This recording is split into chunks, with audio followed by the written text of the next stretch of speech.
إلهي لست للفردوس أهلا. Disebut Al-Ahzab karena ketika perang Ahzab kita mengenalnya dengan perang Khandaq. Siapa tokoh yang terkenalnya? Salman Al-Farisi. Pada tahun ke-5 Hijrah itu Rasulullah SAW beserta para sahabat di Madinah mendapatkan ancaman perang, mendapatkan ancaman akan diserang, gak hanya oleh kafir Quraisy, tapi juga oleh Yahudi di Yasrib pada saat itu, yang merasa tersingkir, yang merasa terusir oleh kedatangan baginda Rasulullah Shallallahu Alaihi Wasallam. Dia minggir ke tanah Khaybar, kurang lebih 150 km dari Madinah. Nah, dia itu bersekutu dengan si kafir Quraisy, sehingga luar biasa, puluhan ribu pasukan mereka siapkan, namanya juga sekutu, sehingga disebut dengan Al-Ahzab, golongan yang bersekutu. Tapi kita lebih masyhur mengenalnya dengan perang Khandaq, yaitu perang Parit. Kalau bahasa kitanya perang apa? Kali selokan. Parit. Karena pada saat itu umat Islam secara hitung-hitungan jauh ini, diserang dengan tentara sekutu yang luar biasa banyak. Makanya Rasulullah SAW bermusyawarah dengan para sahabat gimana caranya supaya menghadapi tentara musuh yang jumlahnya gak seimbang. Akhirnya Salman Al-Farisi, beliau mengeluarkan gagasan gimana kalau pakai parit. Nah, akhirnya alhamdulillah dengan strategi parit itu walaupun musuhnya banyak bisa tertahan, karena dia mau menyerang harus loncat duluan. Nah, begitu loncat di depan udah kuda-kuda, udah pasang pedang, pasang panah, pasang tombak, dia loncat tinggal disogok. Nah, sehingga alhamdulillah walaupun tentaranya yang luar biasa banyak bisa dikalahkan oleh umat Islam. Baik, itu sebagai pengantar dari surah Al-Ahzab. Nah, yang kita pilih yaitu surah Al-Ahzab ayat 21 sama Al-Ahzab ayat 56. Pertama, surah Al-Ahzab ayat 21. A'udzu billahi minasyaitonir rajim. Laqad kana lakum fi Rasulillahi uswatun hasanah. Bi kasril hamzati wa dhammiha. Nah, ini sebelumnya ada tafsiran laqad alam lamul ibtida. Bahwasanya lamnya ini lam ibtida. Sebagian menyebutnya lam taukid. Qad, adapun laqad qad litahqiqi, untuk menguatkan, untuk menegaskan. Kemudian li'annahu yadkhulu fi fi'lil madhi ala ta'kid, yang mana qad ini masuk kepada tanda fi'il madhi, tujuannya lita'kid, untuk menguatkan, menegaskan. Jadi yang namanya kana lakum fi Rasulillahi uswatun, bahwasanya berita tentang uswah, berita tentang keteladanan ini sungguh-sungguh nyata ada pada diri Habibana Muhammad sallallahu alaihi wasallam. Uswatun bisa juga dibaca iswatun hasanah, ai iktida'u bihi bil kitab, yakni untuk diteladani kepribadian Rasulullah SAW sebagaimana yang beliau tonjolkan ketika perang Ahzab. Kemudian wasabat, tentang keteguhan beliau, fi mawatinihi, begitupun tentang kesabaran beliau. Di sini Syekh Jalaluddin Al-Mahali menegaskan bahwasanya keteladanan baginda Rasulullah SAW ini bisa dilihat ketika di perang begitupun dalam keseharian berkenaan dengan keteguhan dan kesabaran beliau. Nah, adapun tambahannya, Syekh Ali As-Sabuni menyampaikan kalimat uswatun hasanah artinya adalah qudwatun shalihah, yaitu qudwatun shalihah fi jami'il ahwal yajibu alaina an tattabi'alahu. Qudwatun shalihah artinya apa? Contoh yang ideal, figur yang luhur, contoh yang sempurna, yang mesti kita ikuti, yang mesti kita tiru dalam berbagai hal, baik dalam perbuatan ataupun perkataan.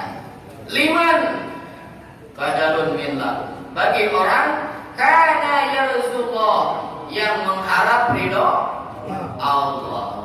Yang pertama, keteladanan baginda Rasulullah SAW ini diperuntukkan bagi orang-orang yang mengharap ridho Allah. Di sini diartikan Yahova, yaitu yang takut kepada Allah. Jadi orang yang mengharap rahmat Allah itu tidak ngarepin doang, tapi juga ada khauf, ada rasa takut kepada Allah Subhanahu wa ta'ala. Wal yaumal akhir, begitupun terhadap hari akhir.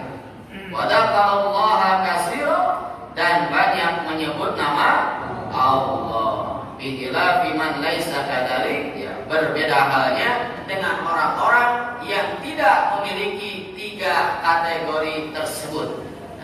Jadi yang namanya keteladanan baginda Rasulullah ini hanya diperuntukkan bagi orang-orang yang mengharap ridha Allah, yang takut sama Allah dan hari kiamat, begitupun yang banyak menyebut nama Allah. Ya. Lanjut Pak ya. Langsung ke ayat 56. Inna Allah wa malaikatahu yusalluna 'alan nabi. Inna Allah, sesungguhnya Allah, wa malaikatahu, beserta para malaikatnya, seluruh malaikat, baik yang di langit, baik yang di bumi, seluruh malaikat yang berada di alam semesta, yusalluna 'alan nabi, bersolawat kepada Nabi. Kalau tadi di awal kita berbicara fi'il madhi, di sini ada yusalluna, bersolawat ini memakai sighah kalimat fi'il mudhari, yang mana secara nahwu tadullu ala zamanil hali wal istiqbal. Fi'il mudhari ini menunjukkan kepada zaman sekarang. Apa itu saudari ya? Bahasa present tense ya. Kata kerja present tense ya. Kemudian wa zamanil istiqbal, dan menunjukkan kepada waktu atau zaman yang akan datang, sehingga disimpulkan sholawatnya Allah beserta para malaikat yaitu daiman, terus menerus, sekarang begitupun zaman yang akan datang, senantiasa bersolawat kepada baginda Rasulullah Sallallahu Alaihi Wasallam. Walaupun arti salawatnya berbeda.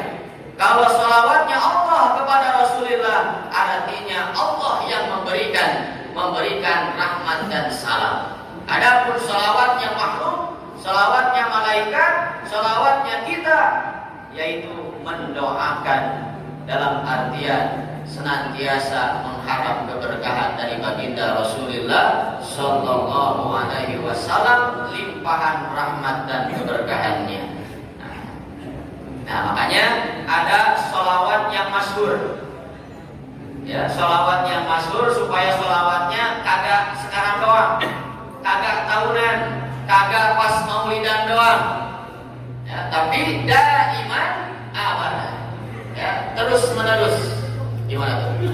Sholli wa sallim daiman ala Ahmad, sholli wa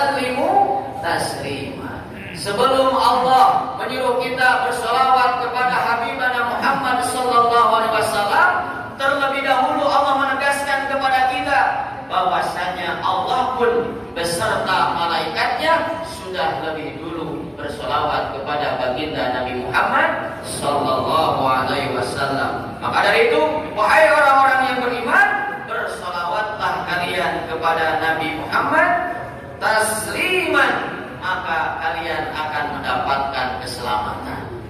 Jadi alasannya dua. Pertama, dicontohkan oleh Allah dan para malaikatnya. Begitupun yang kedua, kalau kita berselawat kepadanya tasliman, justru kita yang akan mendapatkan keuntungan. Allah berikan keselamatan, mudah-mudahan di dunia sampai akhirat. Terakhir, ya, awal nasi bi yaumil qiyamah aksaruhum alayya shalawat. Rasulullah sering mengingatkan bahwasanya nanti di hari kiamat umat yang paling dekat denganku aksaruhum alayya shalawat, dialah yang paling banyak bersolawat kepadaku, paling cinta kepadaku. Maka dari itu, momentum Maulid ini mudah-mudahan kita jadikan untuk meningkatkan kecintaan kita kepada Nabi, sehingga kita banyak bersolawat di setiap hari. Demikian, wallahu a'lam bishawab. Assalamualaikum warahmatullahi wabarakatuh.